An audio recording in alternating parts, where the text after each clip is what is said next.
धार्मिक तथा ऐतिहासिक नगरी जोशीमठ भूतसाव के कारण अपने अस्तित्व को बचाए रखने के लिए छटपटा रही है।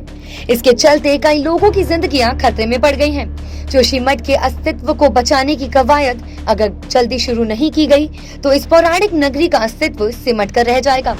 दरअसल बद्रीनाथ तथा हेमकुंड साहिब के मुख्य पड़ाव जोशीमठ का अपना धार्मिक और ऐतिहासिक महत्व है। अपनी विशिष्टता के चलते जोशीमठ पर भूधसाव की मार पड़ने से यह ऐतिहासिक नगरी अपने अस्तित्व को बचाए रखने के लिए छटपटा रही है।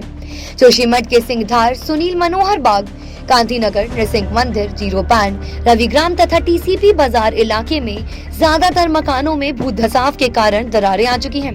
मकानों के साथ ही घरों के आंगन भी अंदर ही अंदर धंसने शुरू हो गए हैं। जोशीमठ की सड़कें पहले ही धसाव की जद में आने के कारण देश विदेश से आने वाले तीर्थयात्री और पर्यटकों के साथ ही स्थानीय लोग भी हिचकोले खाकर आवाजाही करने को विवश हैं।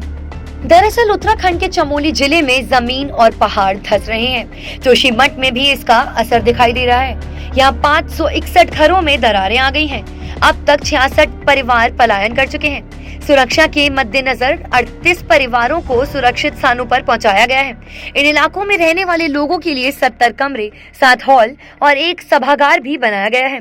लगातार समीक्षा कर रहे हैं। मैंने अभी 2 दिन पहले ही मुख्य सचिव और जो हमारे आपदा प्रबंधन विभाग के अधिकारीगण हैं उन सबसे रिपोर्ट ली है और उसके लिए जो भी जरूरत होगी उस पर हम लोग काम कर रहे हैं और जल्द ही एक दल सरकार की तरफ से वहां पर जाएगा और मैं भी स्वयं वहां जाऊंगा। मुख्यमंत्री पुष्कर सिंह धामी स्थिति का जायजा लेने के लिए जल्द ही क्षेत्र का दौरा करेंगे। उन्होंने बताया कि इसकी जांच करने के लिए एक्सपर्ट्स की एक टीम आज जोशीमठ जाएगी। धामी के लोगों के राहत और बचाव के लिए जरूरी कदम उठाने के भी निर्देश दिए गए हैं। ऐसे में अब इसके कारण क्या क्या दिक्कतें उत्पन्न हुई हैं, ये हम आपको बताते हैं। धार्मिक तथा ऐतिहासिक नगरी जोशीमठ भूतसाव के कारण अपने अस्तित्व को बचाए रखने के लिए छटपटा रही है। इसके चलते कई लोगों की जिंदगियां खतरे में पड़ गई हैं। जोशीमठ के अस्तित्व को बचाने की कवायद अगर जल्दी शुरू नहीं की गई तो इस पौराणिक नगरी का अस्तित्व सिमट कर रह जाएगा।